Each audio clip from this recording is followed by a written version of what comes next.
Test. Checking the mic.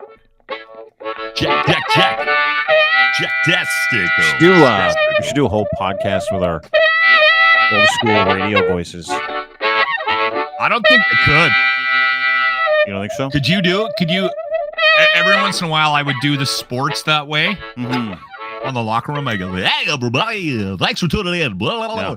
And I would do that, and people would literally, the phones would start ringing, and they were like, "You need to stop that immediately." And it's funny because there's still guys out there on terrestrial radio that sound like that. Talk like this all the time. Hey, how you doing? I met one guy where he talked like that for so long. Ronnie Radio? That's what we used to call him, Ronnie Radio. Ronnie Radio, yeah. Nice to see you. Hey. You'd meet him in the hallways and he'd be like, "Hey." You know what? I used to love those guys that had that radio voice back in the day. They was like totally fake radio voice, and they'd get off the air. They'd be like, if that's it for me at 9 o'clock, I'll see you tomorrow. And then they get off the air and they "Hey, go, Diener! That was a great show. Thanks, guys. That was a lot of fun. That was good. That was great. That's got to be a lot of effort. Like, I think so. Like if you're pulling that voice all day, where's that come from? Is that core? Is that fantasy core land? No, it just comes from the comes poison right from part your of their guts. brains. Yeah. I'll tell you where it comes from, a place of deep emotional insecurity. That's where that shit comes from. Anyway, good to see a lot. We need a bell. I need a bell in here. When you make a point, at I want to ring a bell. Cross on Twitter is where you can find him. Of course, now his new home here at Crier Media. We got lots of stuff to get to. We got this crazy, insane royal affair, pregnancy, murder for hire story, which is fucking awesome to watch. We're going to talk a little bit about costumes, political costumes today. That's going to be fun. We'll get to that. Skip Bayless had an all-time tweet. Maybe we'll get to that. But I want to open the show with something that you love. Like I want to cater to you a little bit more instead of my needs. So we're talking beer today, right? We're going to open up the show with a beer conversation. Beer makes you smarter. Well, I don't know if it does, but it certainly makes you more brave, and it's delicious and fearless sometimes too, depending on what you do. Big beer drinker, but you are a big proponent of celebrating, and Edmonton has this amazing craft beer community. Alberta craft does. beer industry. Alberta, the entire a lot of people don't know this. No. The craft beer capital of Canada resides in Alberta, correct? Well, yeah, and we have a guest that is very closely tied to the reason why that has actually been. That's a thing. Now, and maybe Mark can talk to it a little bit more, but I believe it was the industry was at a certain point. Yeah. And governments opened up the opportunities, I guess, business-wise, allowed smaller companies to be more profitable just based on some of the rule changes and whatnot. And it exploded in Alberta. And if you live here, even like I'm a long time, like pretty boring beer drinker, but I'd say in the last 5-10 years, just based on how popular it is, you start to explore, right? Yeah. So you go to a restaurant, you'll have a local beer, you'll hear somebody talking about one of their favorites, you'll try it. I'm kind of an IPA guy. So yeah, we came from a time where we didn't really have a choice, so too, right? Like, and so like when you see these new fancy fruity IPAs, stouts, coffee stouts, you see all these beautiful new drinks, all these like, cool new you go, oh my god, it's not blue or OV. Yeah, let me taste that. And you're like, oh my god, where's this been? Why are we just blue doing this or OV? now? You're showing your Ontario roots. Pill, OV. Nothing wrong with mass-produced, genetically modified beer. However, craft beer specialists in Alberta owe a debt of gratitude to our guest. We're going to chat with him in just a second. Absolutely. And I want to chat with him as well about the beer tax fiasco. You narrowly missed paying an extra back-breaking 8 cents a case for Here's the beer, thing. You know what? Gentlemen. Honestly, I love all these notes that people want to send me on Twitter and Facebook about the increase in taxes. Yeah. And they're going, it's only 12 cents a week.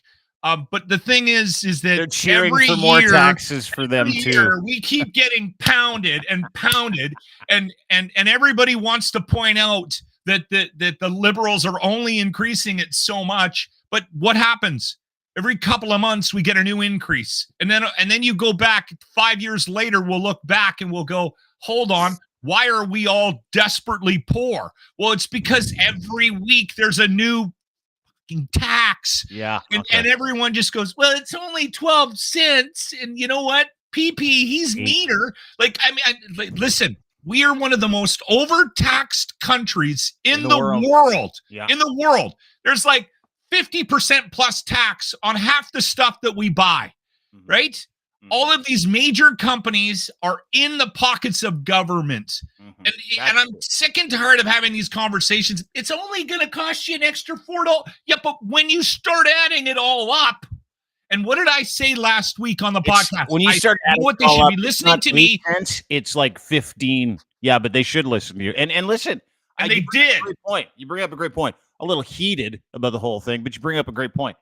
You got a bunch of right fighters out there going, it's not a lot of extra tax. And you're like, yeah, but it's still an extra tax. It's constant. I don't drink beer, but I want to break down the beer tax fiasco. Thank God the government headed off the really almost a little expensive beer tax at the border the other day, where they clawed it back an extra couple percent, froze the beer tax. To your point, it might have been your idea. I said it last week. They should go on and just say, stop it, and people will vote for them. Yeah, well, that was and you said it just like that, so I'm sure they listened. But I want to bring in a gentleman who knows a lot about the tax, knows a lot about Alberta's incredible craft beer industry. He is the founder director of the Alberta Beer Festivals.com, including the Edmonton Craft Beer Fest. Please welcome to the program, Mr. Mark Kondrat. Am I saying your name right, Mark? Mark Kondrat, is that right? Yeah, that is correct. Yeah, gotcha. Nice Polish name there. Yeah, you a Polish guy? You a little Polish? Well, I come from a line of Polacks and a few English people, but don't hold that against me. Yeah, dude, I'm English, and I've got lots of Polish friends, and so I think apparently that so far you're Pole 2 for 2 genetically. Yeah, exactly. Yeah. Do you have any Pole in you? Is that why you? Yeah. Not at the moment. Anyway, good to see you, Mark. Thanks. Thanks for having me, guys. Yeah, we're just having a laugh. You're a big mover and a shaker in the Alberta craft beer industry. You obviously, are a festival guy. I want to get to some festival stuff, but let's just calm Lochlin down or jack him up again. I don't really care. Your thoughts on the freezing and the clawing back of the 4.7% tax, 4.7% tax. Excise tax. It was supposed to go up on all your beer, being, I think, limited at 2.3% in the tax. Your thoughts? You're going to vote for Trudeau now? Yes.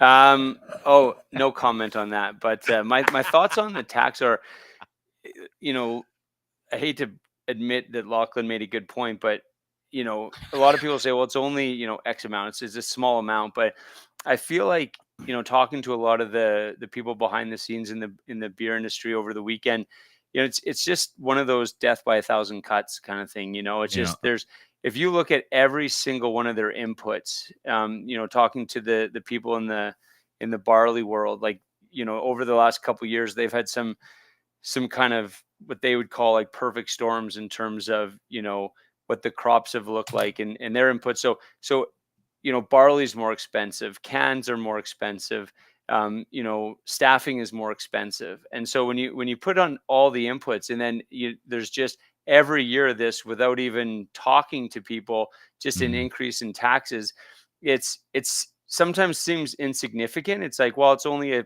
penny here, a penny there. But like I said, it's a death by 1,000 cuts. And so, something's got to give eventually. And that's kind of where the industry is at, is, people are looking at it and going, is it worth continuing? And that's a sad reality of it. So what do you mean, like worth continuing if the excise tax continues to go up? Are the margins that bad? Or is it just like, hey, this is just another tax on top of another tax, and then the excise tax goes up with inflation and that sliding scale? Like, does it make that much of a difference? 4.7%. And these are just honest questions because I don't know. I really don't. it's just something's got to give eventually, right? And then you think about like, goes up with inflation, and we've been dealing with crazy inflation. So just inflation in and of itself is an issue for them. So to have a tax that's like indexed to inflation Mhm. is like almost like insult to injury in a way, right? So I've always been a small business owner, and when I talk to these people, I'm going in thinking like, okay, what are they paying per square foot? What are they paying? They have oftentimes huge facilities. Like the tasting room is the smallest chunk of their facility. Like they have such a big staff just to make what they do. We're making world-class product in Alberta, and that's not easy, right? It takes a big team. So there's so many different variables, and to just kind of have, taxes, piled on year after year, without, like, I mean, I guess we have to give them credit because this year, they did claw it back, but usually it's just increased without even talking to people. So yeah, I look at it like I'm a small business owner. All of these people, we've been doing festivals for over 20 years. And so in the craft beer industry in Alberta, these people, we met them when they opened up their breweries, and we've kind of seen their journeys. They've Mhm. become close friends, and they're small business owners that are struggling like anyone else, whether you're a restaurateur, Yeah. kind of what have you. So yeah, Mhm. we need to kind of give them as many breaks as they can so they can get through this. I have a question about the health of the craft beer market in Alberta, comparatively Mhm. speaking to the rest of the country. I'm not wrong, am I, Mark, in suggesting that Alberta has one of the healthier, more robust industries in that arena? Yeah, I mean, I look at it like, if you look at Alberta as a, speaking in generalities, I guess, we're a fairly entrepreneurial province. And so, I think people are really good at looking at, okay, what are the challenges and what are the opportunities, and really kind of changing their model when needed to kind of match that. And so I think we are robust, but I think as a result, then all of a sudden it's, you almost take advantage of that. You almost assume that, okay, well, they can handle more, and that's all I'm saying is there's got to be a point at which, with the straw that breaks the camel's back kind of thing. So It's we're coming. still seeing some growth, but we've seen some close as well. Like I just did a podcast with my friend Graham Sherman with Toolshed, and they had to do a major restructuring just to kind of stay afloat. And luckily, Graham, I think to some degree got ahead of it, and so they were able to restructure, and I think they'll still stay strong. But yeah, a lot of them are in the same boat where they're they're looking at it closely. So we have to Toolshed's take it marketing seriously. is awesome, by the way. Just to Toolshed bring up. beer. Yeah. Yeah, Yeah. they're very Yeah, they're creative cool. on that front. Yeah. Yeah. Yeah, Yeah, no, he's great. it's a healthy industry, and I understand the economy of it, but when you talk about restructuring, and I think coming out of the pandemic, obviously, with beer delivery, you saw a lot of ingenuity with people where they were trying to get people different, taster packs, tester packs. I thought that was Yeah. really cool. And the diversification in your industry has been awesome to watch too. But I go back to what it costs to do business, and when they're lumping on taxes, you talk about death Mhm. by a thousand cuts.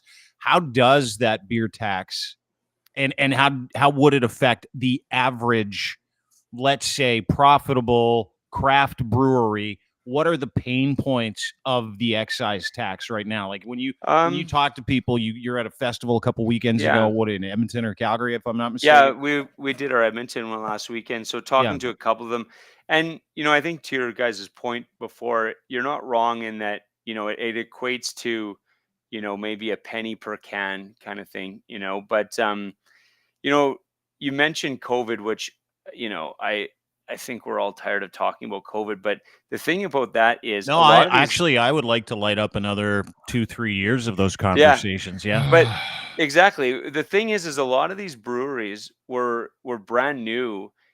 And you don't put world pandemic in your business plan, right? And so they were up, even the ones that have been around for a while were only around for, say, a lot of them were only around for 2-3 years, and then all of a sudden this pandemic started. So the creativity that they showed, they started doing home deliveries, stuff like that. The creativity was amazing, and so they were able to survive. But we're only just getting out of that, and so to continue to pile on to a problem that they're still trying to dig out of, that's where it becomes dangerous. And so, I think a lot of people just look at a business owner and they think, oh, well, they must be rich. And the fact of the matter is, most of these people are doing it first and foremost as a passion project, and they're learning how to make money, hopefully. But it's something that they've been thrown a lot of crap their way. Like you said, the pandemic being probably the biggest of everything. And so, yeah, we really have to, do everything we can to make it as easy as possible, because God forbid, they actually make money. Like that's the biggest thing I think in business is, you go from this struggling entrepreneur, and then you're immediately, if you start making money, you're a greedy businessman. And I'm like, wow, there needs to be a middle area where we celebrate. That's a Canadian thing. And we do not. Money. We do not like people when they make money. We do this with our bands too, our artists. We love them when they're driving into the city. They can't find you got to go support this band. You got to go support this business. And then when they become big, you're like, sellouts. Yeah. That's a Canadian thing. I don't know why. Hey, listen, let's talk a little bit about the festival circuit that you started years ago. And Mark, you and I have known each other for a long, long time. Yeah, I want before you get to the festival stuff, I also would like a count of how many festivals you had to remove Lochlin from, just at the end of the conversation. Oh no, we've never actually officially invited him to any. Yeah. Sorry, that's probably a good idea. Yeah. I've been at a few of yours with the little guy, and I do believe we were asked to leave one. Actually, didn't he marry? Didn't he marry one of your friends? One of your coworkers one year? One of your coworkers got married at one of our festivals. And was he dressed up as Elvis? That's correct. Yeah. I think it was I don't know if it was necessarily a very official. I think it might have. Anyway, we can move on. Yeah. So how many, like when you first started, do you have sort of a starting point of the number of breweries that would take part in your festival to where you are now? I know that every time you come to Edmonton, it's bigger and attendance goes up every year. But can you give us a sense of that growth over the last 20 years, Mark? Yeah. So, I mean, the first one that we ever held was in 2025. So me and my one business partner, we've been working together since the early 2000s. We did a few different festivals. We landed on doing beer festivals in 2004 and did our first one in 2005. So we would have had, 15 breweries, but that would have included agencies that were bringing beers from around the world. So when we started, we called our first one the Calgary International Beer Fest. So that was, certainly the biggest one in Alberta. But yeah, we were looking at probably 6 or 7, local Alberta based breweries. And then the rest would have been, agencies bringing beers in from around the world to maybe get us to 20 breweries kind of thing. And then this year, in Edmonton, we probably had, well over 150 represented, and in Calgary we'll probably have almost 200. So it's definitely grown. And then the number of restaurants we have, we had 25 restaurants, I want to say, in Edmonton, and we'll probably have 40 plus. So the culture of Alberta beer is strong for sure. There's a lot of really, really good breweries. And I should say, when I look at say 200 breweries, half of those are going to be local Alberta breweries and distilleries. So the landscape has changed a lot. And so a lot more local production, which is awesome. We get to share the story of local entrepreneurs and And so that's been a lot of fun to kind of see where we started and how the industry has evolved, because really our role in the industry is only to sort of show what the industry is. So when you come to our festivals, we look at it more as like a snapshot of what the industry looks like, as opposed to saying, here's what the industry should look like, you know? So when we, you know, watching the industry evolve, our festivals have just been a reflection of that. So it's been a fun ride for sure. Well, I think you're also part of it. You're being very modest. I Humble? think. Is he a humble guy? Yeah. Mark is a humble guy. It's a humble English Polak is what he is. That's right. But no, but I mean, like I said, I've always been an entrepreneur, and like, honestly, like, just becoming, you know, good friends with a lot of these people and watching them, you know, build their breweries to what they are now. You know, like one group, Bandit Peak here in Calgary,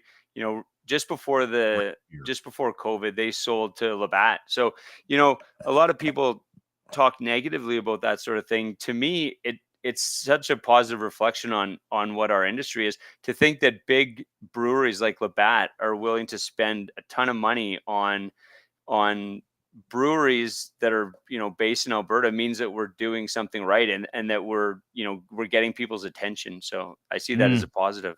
Well, you care, right? I mean, that's what the craft beer industry is all about. It's in the actual title, craft beer. It's like someone has crafted it and they've cared for it. And you are one of the mavens of the beer industry out in Alberta, albertabeerfestivals.com. You can go there and check it out. You can have a look at the pictures from the Edmonton Craft Beer Festival. You can also check out some of the other festivals as well. I think it was February 28th? No, that's when you posted the last thing. But you've got everything here. All the festivals, Banff Festival, Calgary Beer Fest, Edmonton. So you got even Revelstoke branching out into BC. Attaboy. Good for you. Well, we figured, you know, Revelstoke, if you ever go to Revelstoke, it's full of people from Alberta. That's kind of like the last stop on the way to my grandma's house when I was a kid. It was like Golden, Revelstoke, right? Sycamoose, you'd go through that area. But Revelstoke was like one of those areas where it's like, I'm pretty sure everybody is here on a witness relocation program. Draft dodgers, yes, and yes, on some level hiding from the law. Yeah. And maybe not even just from Canada, right? Yeah, they might have from all over the place. Yeah. We were watching a hockey game at the Revy Festival last year. It was Vancouver versus Calgary, and when Calgary scored, the whole place like went crazy. So it tells you how many Albertans are there versus BC people. So Revelstoke is, you know, it's a place that I love to go skiing. So when they approached us to say, hey, do you want to do a festival here? It seemed like a pretty easy decision. I know Dean wants to get into a project of yours, a business thing that you've been working on while you're not planning these festivals. Yeah, there aren't a lot of dudes that are like, you know, in charge of beer for a whole country who are actually interested in wellness. And you can see my friend Mark is a fairly healthy guy. Before we get that, I want to put him on the hot seat. I want to put him on the hot seat. Okay. You do whatever you want. All right. This is a beer question, Mark. Okay. Keep in mind, I'm not a beer nerd. I'm a beer enthusiast. Okay, all right. Me too. You got to get touchy about that. You guys both get touchy about that. You call you beer nerds. It's okay. You guys are beer nerd enthusiasts. Okay, so Mark, can you listen? You don't have to name your favorites because I know you deal with all these companies, but give me 3 beers I need to try. 3 beers you need to try, even if it's just the company. Yeah, but you don't stay away from like his preferences. He likes a nice IPA. He's a big like Coors Light kind of Bud Light guy. I'm not I'm not Coors Light. Beer world. We'll get to the macro. We'll get to the macro beer. All right. What? Yeah. 3 beers I need to try.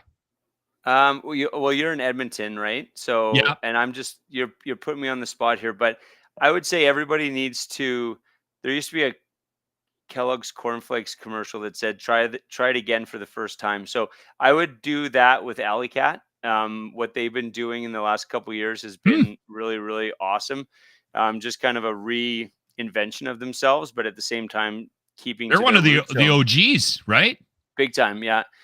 So Neil sold a few years ago, and the company has really stayed true to the roots, but at the same time really kind of evolve. So they're exciting. They're cool in Edmonton. When I was there when I was there a while ago, I was asking people like, what's a brewery that I should go visit? Irrational came up a lot. So that's on 124th Street. Really cool. And then what Monolith is doing. So Blind Enthusiasm, sorry. So Blind. they own the Biera and Ritchie Market, and then they own the Monolith that's just off 99th Street. But the Monolith is like, it's kind of an open fermentation type model. And so they're doing, beer that's not very common in Alberta or Canada.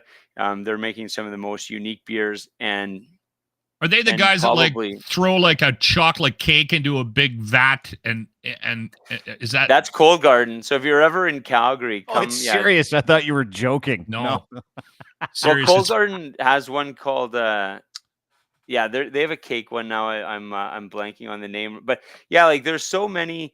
And that's what I love about it. You think, well, there's only 4 main ingredients to beer. Surely everything's been done. And then you go to a brewery and it's like, okay, they're still coming up with, creative new ways of making beer. So yeah, dude. I was at a poker thing this weekend, and I mocked a buddy of mine like vociferously because he had a caramel flavored beer, and I'm like, dude, what are you doing? And he goes, you don't drink anymore.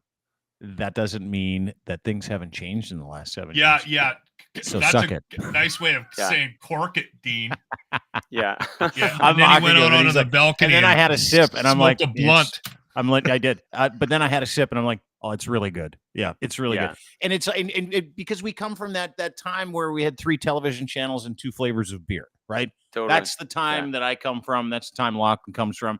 And then you see all these beautiful craft beers people are making with a hint of this. That might have lemongrass, maybe a little strawberry. This one's sour. And I'm like, what happened? Because I never drank beer back in the day because it was one of those things. It's like, I need like 40 of them to feel great. Come back to the dark side. Come back to the dark side, Dean. But, Dean, I will say, like, a lot of the craft brewers are making, really approachable Pilsners and lagers now. And so you have these really creative, unique beers. But, a lot of them are, I used to do a trip to Montana to a hockey tournament every year with a bunch of brewers. And, let's say that was 10 years ago. And the brewers would be drinking like Keystone Light in the dressing room because they wouldn't even drink their own beer after a game. And which I always thought was odd. It's like, well, no one wants a double IPA. A bunch of brewers in a hockey change room. Yeah. So, but now, they've all, not all of them, but a lot of them are making, the approachable, like I said, lagers and pilsners that, you can have after you're done mowing your lawn, or don't take that the wrong way. Or you're done, playing hockey or going for a How bike close ride do you or live to whatever. Lachlan's house, by the way? Yeah. What's close. that? How close do you live to Lachlan's? No, not very far. It's like in-laws. You gotta maintain a healthy distance. So here's my next question, follow-up question. Thank you for the 3 suggestions to check out local. I already have a promotional idea, so we'll get to that when you're done doing whatever you do. Oh, nice. Yeah. Now, hey, what's your go-to macro beer, Mark? So my go-to macro beer, I'll get beat up for. You're going to say Bud Light, aren't you? Then we're going to have to talk about trans people and Trudeau and Kid Rock. One of the things that I always liked Coors Light over Bud Light, and I think it's just because I find Coors Light to be like more carbonated, but I attach it to a memory. I remember when I was in university, I used to landscape for the summers, and I just remember one day we were, it was probably a 15-hour day, and it was plus 30, and it was incredibly hot. And the owner of the house that we were at, he brought this bucket of Coors Light, and they were ice cold, like literally just crystallizing. And I just remember just chugging my first one. And so, I always think that beer is attached to memories. And so for me, I was always partial to Coors Light because that just, it was very generous of him to bring, nice cold beer to the help, but it was also just exactly what I needed at the time. So if I say what's my favorite macro, I'll go with Coors Light for that reason. I have a similar memory, but mine was I was 12. Yeah. Yeah. My mom said that my first beer I ever had, I told her that Dad was home and he wanted a beer. He was in the garage, and we just brought it to the garage and chugged it. My dad wasn't home. So I was also started lying at a young age, apparently. Yeah, I love the Nice. attachment alcohol has to memories. I've got a few vodka memories. I've got a couple of tequila memories, few. which is why I don't drink anymore. It's one of those things. Yeah. And when I say I don't drink anymore, I finally understand the purpose of drinking, so I will drink. Like, I'll enjoy a nice tasting beverage or maybe a cocktail, and I'll have one of those. And I said to my girlfriend, we were out for dinner a couple of weeks ago, and I had an old fashioned, and she's like, "How is it?" I go, "Yeah." So I finally get the point of drinking. It tastes delicious. You stop chugging and now you just drink. Well, Yeah. some of I us just have. sip it because I enjoy the flavor. Mark Kondrat, really appreciate you being here today. Mark is the founder of maybe one of the longest running, if not the longest running beer festival in Edmonton. He is Mr. Beer Festival. You can go and check everything he has at albertabeerfestivals.com. Promotional idea before I let you go. Promotional idea. Okay. We use Lochlin to feature some of Alberta's best craft beer on this show and through our socials, and he takes everybody on a tour of the beautiful business and industry of craft beer and the people who actually care about making these products, and they care about the people of Alberta and want to share them with the world. That's my promotional idea. What do you think? I love it. I'm actually going to be in Edmonton in May to do that with there's a Culinary Federation conference. And that's exactly what I'm going to do. I'm going to bring, so all these people are coming from across Canada, and we're going to bring them to all, probably 4 or 5 different breweries in Edmonton, and just kind of show them what beer in Alberta looks like.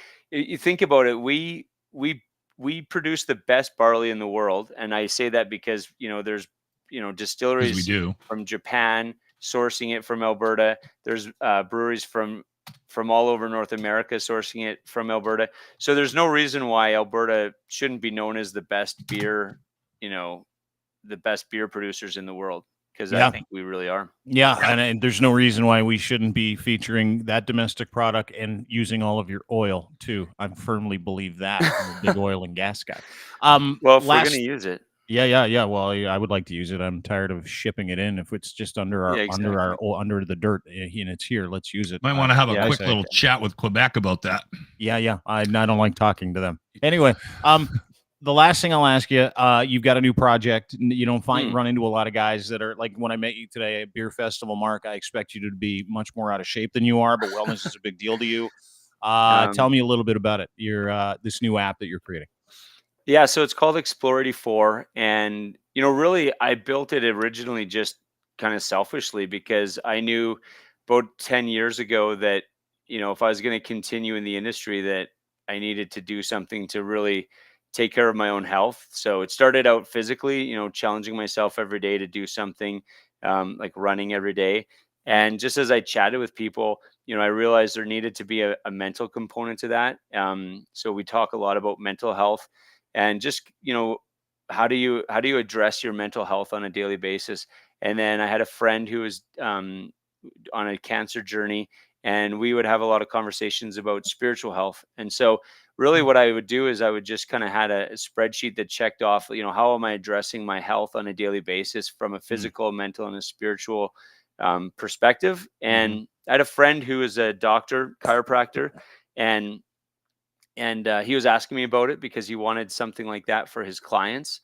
And so we decided to kind of turn what I had as kind of a personal project into an app so that we could share it. So we've been working on that for 2 years now, and we're just going into beta, and it'll be ready in May. So, I want to be in this industry for a long time. And I know that for me to do that, I need to take care of myself. And like I said before, I've become really good friends with a lot of people behind the scenes in the industry. And if I can do something or give them something to kind of help them maintain their health, because I know there's a lot of stresses out there, then hopefully this is a platform that'll help them kind of keep healthy and stay with us, stay in the industry for as long as possible, because it's like a lot of other industries. There's a lot of burnout. People get to the point, and so if we can just give people tools to address their health on a daily basis, and through my podcasting and through just sitting down with people,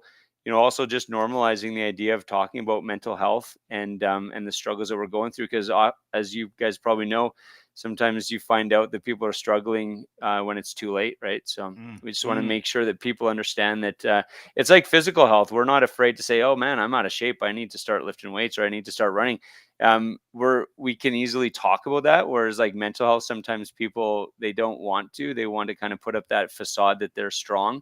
And I just think, like, screw it. Just, hey man, if you're struggling, let's talk about it. Let's get you the help that you need. And I just think, addressing your health in those 3 areas on a daily basis just, helps you become a better, whether it's a boss, employee, husband, father, brother, all those things. So it's been helpful to me. And I knew that, like I said, I knew 10 years ago that something had to give. And I was either going to be, kind of continue down on the trajectory or start my way up. So I decided to start my way up. And yeah, if it's something that can help other people, it's I'm pretty proud of what the app has become and what the community is. And to be honest with you, we built one app and I looked at it and I said, that's kind of a piece of shit. And so we rebuilt it. So that's why, hence it's been 2 years instead of 1 year. But it's like anything we do, I want to make sure that it's done properly and that it's something that I'm proud to put my name behind. Good for you. I mean, Mark. yeah, there aren't That's a lot awesome. of people that are really interested in helping people with their spiritual, emotional, and physical well-being. And Well, just talk to my wife and she'll say that I continue to need the help on a daily basis. And that's why I address it on a daily basis. Cause just when I think I'm getting it dialed in, I'm like, oops, there was a setback. Wow, dude, but that's all of us, right? Like, I think it doesn't matter. I don't know how old you are. You're probably close to the same vintage as myself, probably way younger than Lachlan Cross, which is a gimme. But there are things that we don't talk about, and we don't talk about them for a reason, because we want people to believe in us. We're business people. We are, in some cases, influencers in different businesses and industries. And we get this thought in our head, like, what if someone finds out how much I'm struggling, or how sad I am, or what I'm dealing with, or my worry, or my stress? And, it's the vulnerability portion of being able to share that journey and tools with people at the same time is the solution, right? There are so many people that walk around wondering if, does that guy feel like I feel? Like, I'm watching that guy walk around. Does he feel as miserable as me? He looks like he's smiling. In the business, the gig economy that you're in, you're subject to things, all kinds of things you can't control. Stressful. It's live or die, eat or be eaten.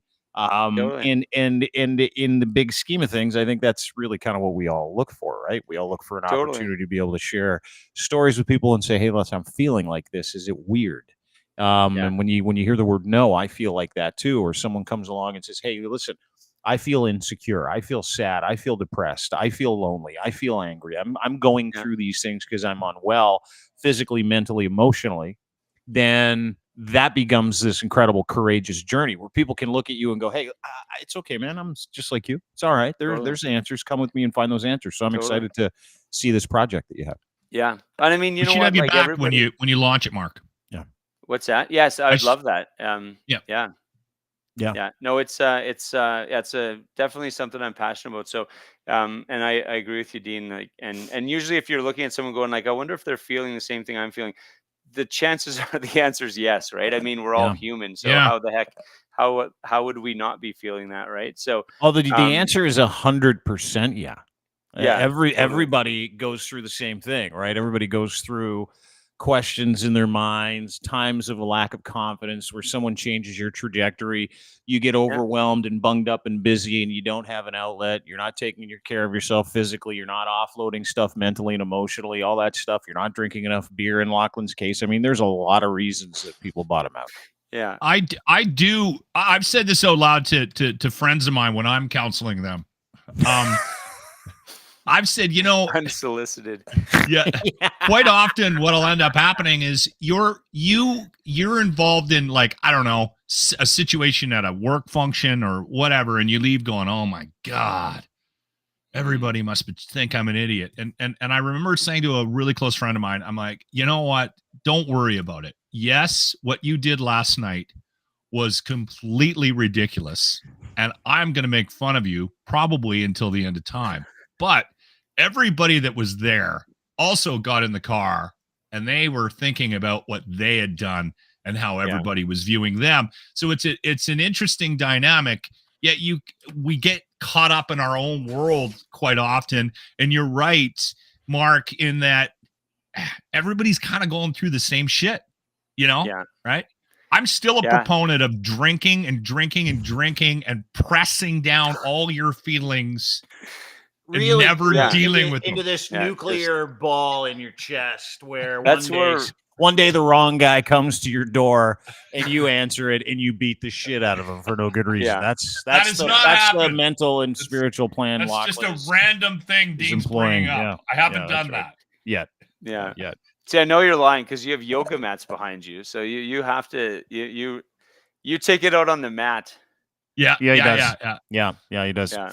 Listen, Mark, appreciate you. Thanks for coming. Brother. AlbertaBeerFestivals.com is where you can check out Mark's work. Lots of different beer festivals in your area. Craft beer in Alberta is great. We're going to be in touch with you about doing a carousel ride of craft beer from Alberta with Lochlin. That's what we're going to do. Deal. I'm going to invite Lochlin when I'm in Edmonton to do that one with the Culinary Federation. Please do, Mark, and I'll roll some tape. You can be like the Kramer that bring us on the bus tour across Edmonton. I'm all over that. I got lots of time on my hands right now. Yeah. You could be the Kramer bus tour of the real Seinfeld tour. Our first festival pre-Beer Fest was called Festivus. So I'm all about the Seinfeld references. Yeah. Love it. All right, buddy. Appreciate it. Great to meet you, Mark. Thanks for doing this. Thanks, guys. Take care, Mark. Mark Kondrat, AlbertaBeerFestivals.com. There's a good dude. I really like Mark. Thanks for introducing me to him. Well, and again, very, very modest, very humble guy, but a big part of the success of the craft beer market in this province. I mean, he's a big part of it, right? And the growth of it, because he provided these parties and these celebrations around the success of it, right? Absolutely. Celebrating local business, local breweries. We've got a crazy royal affair death pegging story to get to in just a second. But Lochlin, it is time for the Locker Room Retro Replay of the day. What do we have today, sir? Well, this is we used to do these things called, this one is the Locker Retro Replay. I'll let it go. Got a funny story. This one, you guys always enjoy these sort of interactions with my wife, so this will be good. I saved them for you. So a buddy of mine calls me, and we're on the phone, and we're chatting, and I was up in the main room. My wife was just sort of playing a game or something in the living room, listening. Whatever she does. Yeah. Ignoring me, trying to ignore me. Yeah. I get off the phone, and there's sort of a moment of quiet, and she says, "What was that about?" Because it was a pretty involved conversation. You were getting pretty animated. And I said, it's so-and-so, friend of mine, and he wants me to counsel his son. Oh, no. He wants you to counsel his son. Okay. So she says to me, she goes, "Whose idea was that? You're a horrible communicator. Why would they think that this is a good idea?" And then I'm kind of looking at her like, you realize I'm in the communications business, My right? job is to communicate. So are you going to do it? Of course I am. I'm going to save this poor kid's life. Oh, no. No, you're going to mess this kid up. I feel sorry for him. Whatever he did wrong, he's going to regret it. Yeah. What did he do to be punished? Listen, I have things I can share. Oh, good. I might actually help this kid. You guys can stuff it, both of you, and my wife. All of you guys are dicks. All right, there you go. That's nice. It's a little trip down memory lane in the locker room. That actually ties into the conversation we were having. Yeah, it does. About getting advice from Lochlin. I know. It's a terrible idea. I don't even know why someone actually called you to actually help their son. Yeah. Did you end up helping him? No. I don't want to get into it. It did not go well. way it was That supposed to go. relationship spiraled out of control, and yeah, it ended my relationship with that guy and his relationship with his kid. And you know what? It's funny. I don't know about shouldn't have got you, but involved. I get these phone calls from time to time because I work with people that, want to quit drinking, want a better life. Mhm. So I'll get these phone calls from time to time from women, like out of nowhere. Can you help my son? Can you help my husband? I'm like, no, no, I can't. When what they're Yeah. really saying is, can you help me? But I had a phone call not long ago. This person was like, hey, can you help my son? And I'm like, I don't think that's a great idea. And they're like, why not? And I'm like, well, because he's 15. How about you parent? And they're like, I do parent. I'm like, well, clearly not. Clearly not if you want me to come and parent your 15-year-old. Well, you make sense to him. Well, then you should do more of what I do. That's They're like, exactly the conversation I had with this guy. Yeah, And- it and didn't go well. It didn't go well. And it was I was one and done. I'll never do it again. And Yeah. it was a mistake. It's anytime someone asks you to come in and fix their family, it's a terrible idea. It is an awful idea. I've had friends that have called me and said, can you come and talk to my child? And I'm like, absolutely not. You can take yourself and your child to a medical professional, a psychological professional who can help you mediate and help you figure all this stuff out. I am not qualified for it, but you help guys quit drinking. Yeah, because they want to and they want to come to me, right? And so I can help them because they want to. Your son does not want me to walk into a living room to mediate a fight between you and your kids. If you're a parent and you have to call somebody to come in and be a parent because you don't want to be a parent, you're a bad parent. Just letting you know. Quick aside.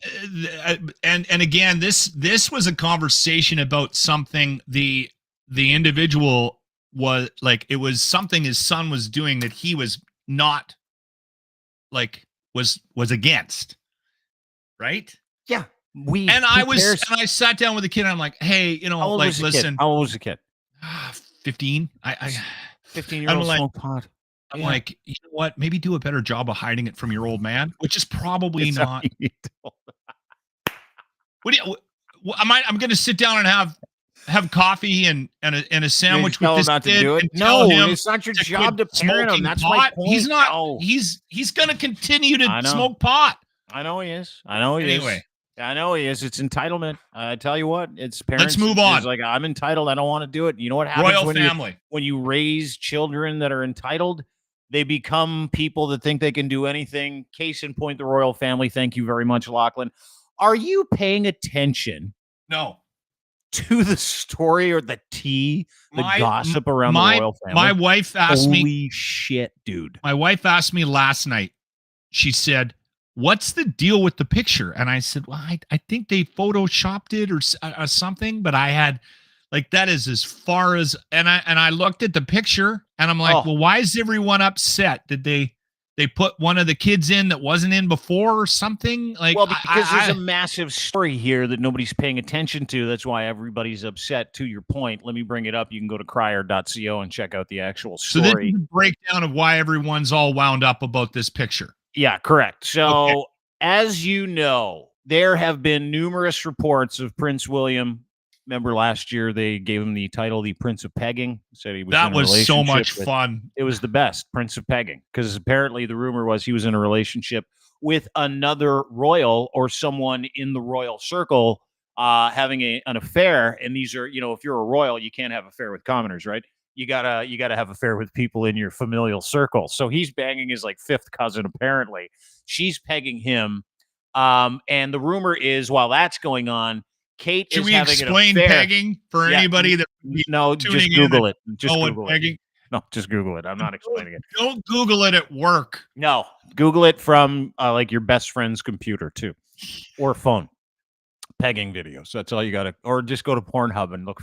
That rumor came out before the Queen died. Yeah. That's why she died. What I wanted, I would have paid for video of one of the aides trying to explain to Queen what pegging is. Well, I guess Prince William likes to have An somebody apparatus strap on. fired up his backside, which is fine, right? If you're Do into it, you? good for you. Do you, Prince? So here's the deal. Apparently, while that affair, the pegging affair, has been going on, Kate has been canoodling, as they say, with apparently this guy. His name's Thomas Kingston, who was found dead with a massive head wound 2 weeks ago in his Hold on. condo. Yeah. That's not that you're not making that up. No. That's real. 100%. He's dead. Now, who is he? Who's this guy? This guy is married to like one of those extension royals, someone who's got a royal title, but not really a royal. Don't know her name. Doesn't matter. Mrs. Kingston. Okay. But prior to that relationship, this gentleman, Thomas Kingston, was engaged to be married to Pippa Middleton. And that relationship, this is Kate's sister, that relationship went sour because there were rumors that this gentleman, this good-looking, dashing, dead dude, was sticking it to the sister, Kate, who's now not been seen for something like 37 days, which is part of the actual problem as well. Yes. Continue. Question before we continue. Question from She's had surgery, though, right? Well, 36 days ago, there was an announcement from Buckingham Palace. She was going to have minor abdominal surgery. She has not been seen in over a month and a half. That 2-week recovery period, according to Buckingham Palace, is now 9 months. No one's seen her. That hasn't stopped them and the royal family from legitimately posting photoshopped pictures that are unbelievable, which Buckingham Palace and Prince William and Princess Kate have admitted are photoshopped, like this bad boy, where you can overlay a picture of her at a funeral into the backseat of a car picture, which was created the other day. And then, of course, this picture, which was widely debunked, as you can see it in the actual title, as an old Vogue photo that they superimposed her head on, sitting around her kids to convince everybody Princess Kate was home. Everything is fine with the Windsors. Everything's good with the Prince and the Princess of Wales. But these rumors of this affair, and by the way, guess who's laughing? Harry and Meghan, who got out. Rumors of these affair come with a possible murder, a possible, and this is the other thing, people are saying that maybe Kate got pregnant by this guy and William went over and tried to figure him out, which is why he's dead. No one's seen anybody for like the last month and a half. They're all trying to cover it up all the time. All the while, Charles is apparently having some kind of cancer treatment. I mean, it's fairly serious. Fairly serious allegations. Totally. But, dude, the thing is, and this is why everybody's freaking out, is the royal family's been busy photoshopping pictures to try to convince everybody that she's fine.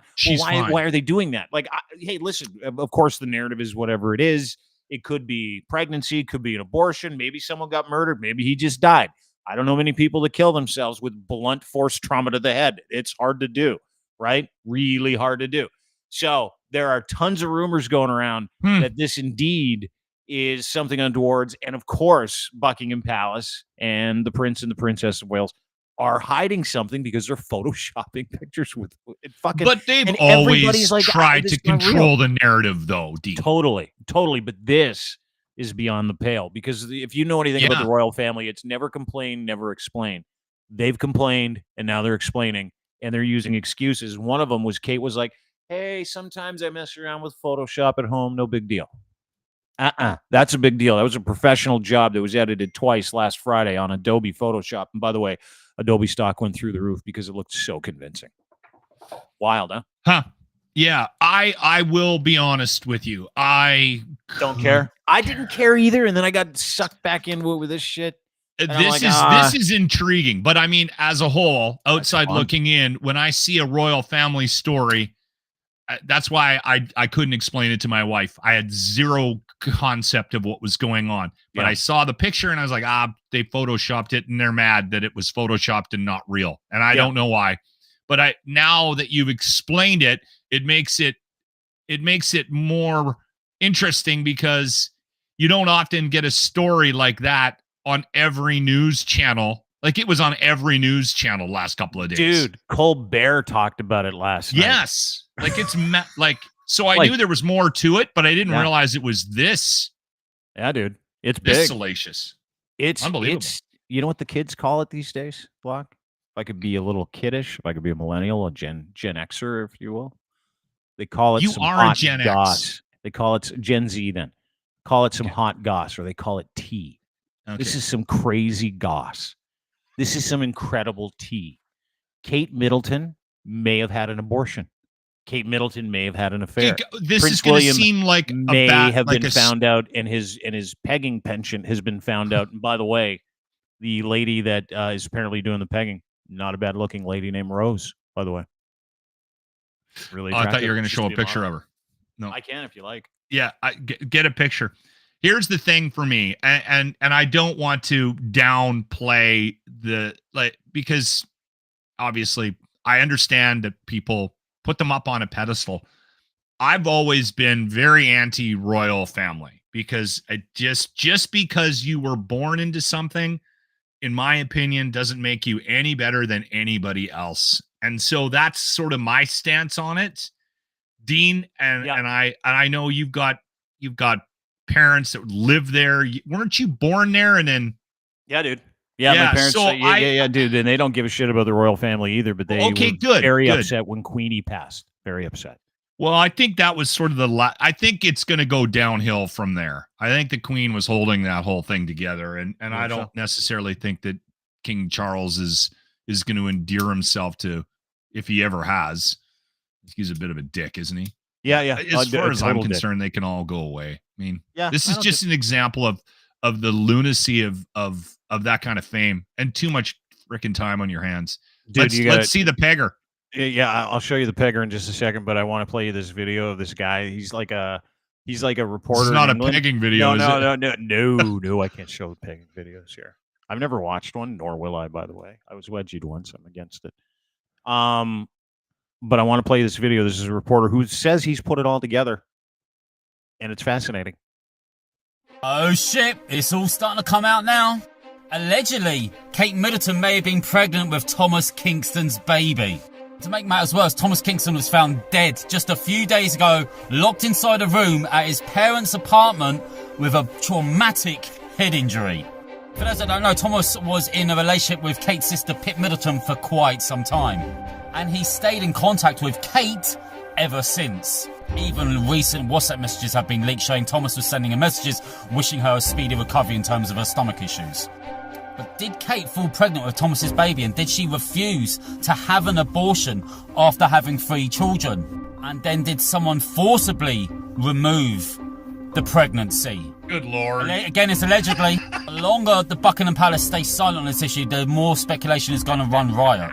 And Kate hasn't been seen since Christmas Day. Ooh. Something is clearly fucking going on here. He was blatantly murdered. She hasn't been seen since December. There's something going on. Surely there's something going on. Let me know what you think in the comments. As always, I will keep you up to date, for fuck's sake. See, that's where you lose me. I mean, I don't mind having a conversation about this kind of stuff but I'm not. It does not change the course of my day. What those idiots are doing. No, me neither. But it sure is funny, right? When they start having these conversations in public, and if there's anything that I love more than a British guy going "fuck me," I've yet to find it. They swear so much better. Oh, dude, the C word coming out of a British guy's mouth or a British woman's mouth—that is unbelievable. Real quick before we let you go. While we're talking about the impending breakup of this royal marriage, we had a reconciliation of sorts. You see the picture that Ron MacLean posted with him and Don Cherry this weekend? I did, yes. So they got together. Was it Don's birthday or there was a reason behind it? I didn't pay that much attention. I didn't either, but apparently it was Don's birthday. Ron posted a thing. He's like, "Look at us having cake." And you would not believe the fallout from 2 senior citizens having cake. It's really what that picture was. I don't understand people's fascination. People went after Ron on Twitter calling him every name in the book. I don't Look get at that. you trying to rekindle a relationship with Don after screwing him over. Look at you, you piece of shit, you cuck. I hate to, like, I went through his replies after he posted that. Very angry people. Very angry people that are still under the impression that after Sportsnet gave Don and Ron an opportunity to apologize several years ago, for something stupid, innocuous, the cancel culture took and ran with, that Don said, mad that Ron didn't sacrifice his living at the altar of a guy who has said all kinds of awful things in the past. Well, and you go back and sort of run tape from his 40 years on TV. There were more than a couple of moments where they were like, you know what? Racist. You could have maybe written that down as a problem. HR may have had an issue with that one. Yeah. But I was amazed because it's been years.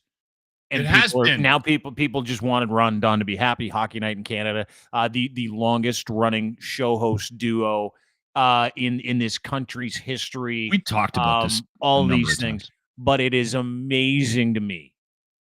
It's amazing how stupid people are, number one, that are like, I still can't believe Ron didn't sacrifice his $1 million salary. So 2 weeks ago, I got let go from my gig, right? The locker room. And they kept Grant and Jimmy. And I, not a very religious guy, but I'm praying for them. And I'm not even kidding. I'm very worried about my two old co-hosts and what they're going through over there. Not going to get into details. Grant and Jimmy both need the income. And I was hanging out with Jimmy this weekend because we're still really close. One of my best friends, probably will be till I die. And we were having a couple of drinks, and he said that he had to block a bunch of people because they were coming after him for not quitting and throwing himself on the sword when I got let go. And I'm like, people were sending him messages, shitting on him for not quitting after you got let go. He's a pretty sensitive kid, and he feels awful for what happened to me. And I'm like, dude, just tell him to contact me, right? And I'll have a conversation with him. It's just wrong. What do they expect? Like the same group of people? Do they expect everybody to quit with you after you get fired? Yes, we were a great team, and I miss what we had. And you know what? It's unfortunate that our industry is at this point, and I'm a casualty of it, and I understand it all. I'm trying to move on, but come on, Jimmy. I mean, they pay him dog food wages, legit. Like, he makes next to nothing, and he absolutely has to have that job. And he's not the reason. He did nothing, and should be held accountable for nothing because of my departure. It just doesn't make any sense to me. I don't understand why people go there. Yes, we were a great team. Jimmy needs to take care of himself. Grant needs to take care of himself. And I'm going to do what I can to move on. Right? That's the world we live in. I'm not going to hold it against Grant. I'm not going to hold it against Jimmy. We're having a locker room wake. We're having them over on the weekend. You having Grant and Jimmy over on the weekend for a little locker room? We're all going to wear black. Pour one out for the old brand, if you will. Drink some beverages. Have some pizza. Attaboy. Get the dogs together. Grant's got 9 kids, so. Are you inviting all of Grant and his entire family over too? You're inviting everybody over? You're gonna have everyone's coming over. We're going to eat pizza and get drunk. You'll last 40 minutes with all those kids running around. Your Grant and Jimmy will find you in your room watching hockey. 35 or the bathroom, minutes after the toilet. Yeah, that's where I go to hide from kids. You know what? Listen, it's not Jimmy's fault. And I have the same sort of opinion about Ron. And Ron did what he needed to do, and Don could have apologized and stayed on the show, right? I'd be angry at Don. Yeah. He's the one that dug in. Thank you. You gave Sportsnet gave Ron and Don a choice: apologize, move on, keep your job and your money. Don't apologize. Don picked don't apologize door. Ron picked apologize door. Whether or not you think they should have apologized or did anything wrong doesn't matter. Y'all work for somebody. They're going to ask for a pound of flesh sometimes. Yep. That was the pound of flesh. Ron chose to give it to him. Don didn't. Don doesn't work. Y'all think that Don's the sacrificial lamb. That was his choice. His choice. He could have, and I hate to bring this up for the 7th year in a row, he could have said, okay, do I want the money or do I not want the money? Do I want to say, hey, sorry if what I said was misconstrued. Here's what I meant. That's all he had to do. That's what Ron did. And everybody was like, no, he shouldn't. Just out of principle. So everybody that supports him, you support Don not making any money. That's really dumb. You're really dumb. I don't understand that logic. Yeah, it's bizarre to me. Nobody does. Nobody does. Anyway, good to see you. Thanks for doing this today. At Lochlin Cross, follow him on Twitter. You can get everything they do, including the Locker Room Retro Replay at the Locker Room YouTube page. You can go and check that out. He's also got a couple of shirts, which you can buy, including Save Lochlin Cross, which you can get anywhere. I guess he's done. He didn't even want to say goodbye. He just kind of left the screen. Isn't that nice? I like that when people do that. I know their intentions at that point. They want to leave.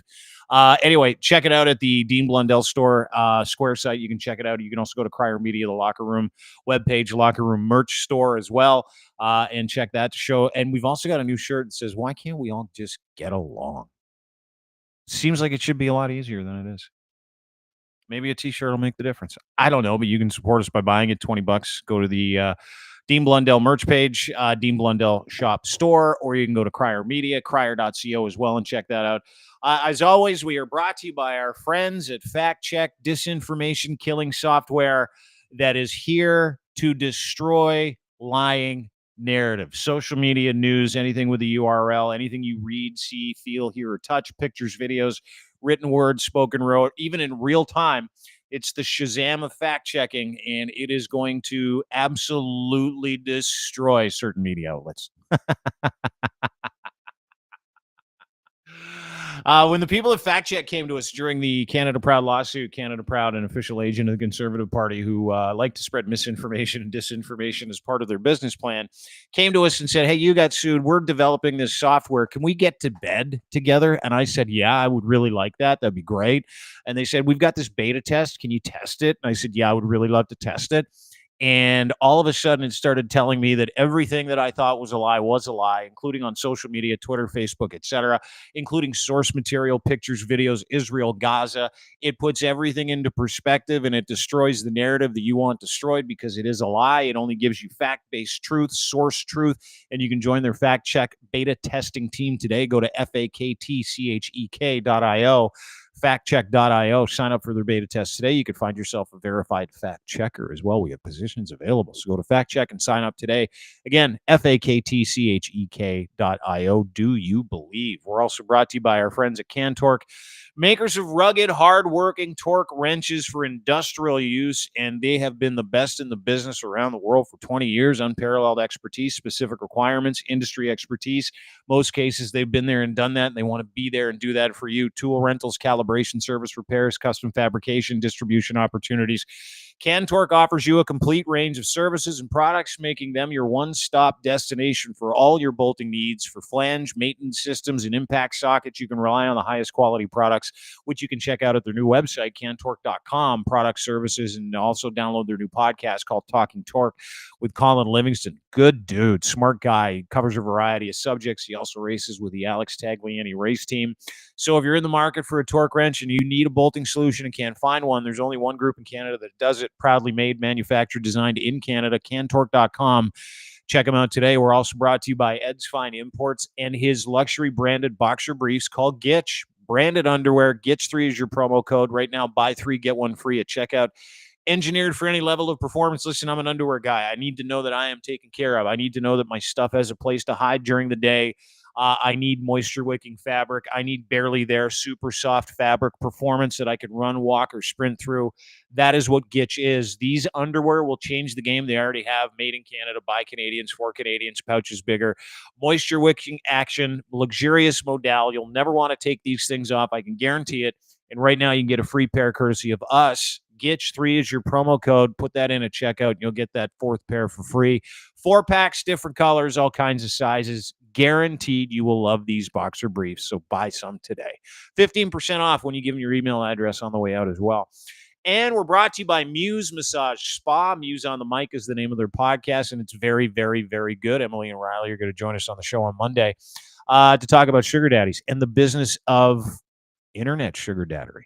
It's a big thing. Anyway, they're going to join us to talk about that, as well as some of the new promotions they've got at Muse, but they take you behind the scenes. They're sexologists, educators, advocates for the sex work industry. Their podcast is called Muse on the Mic, and you need to go and download it. Go and get the Patreon uncensored version as well. Sign up for that. You can check them out at YouTube, Muse on the Mic. But go to their website today and check out their offering, 1290 Finch Avenue West, Muse Massage Spa, musemassagespa.com to schedule and choose your Muse, book a treatment. Start that today.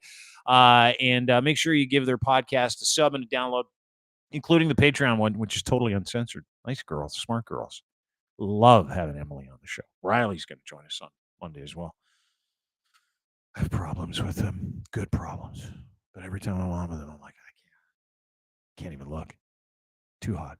Anyway, have a great day, everybody. Appreciate it. Thanks so much for being part of the show. Thanks to Lochlin. Thanks to Mark Kondrat from AlbertaBeerFestivals.com. Check out his new website today. And we appreciate you joining us for the last hour, right? Giving us your time. You can't get your time back. You can get more stuff, but you can't get more time. So when you give us your time, we really appreciate it. Have a great day, everybody. See you tomorrow. Bye.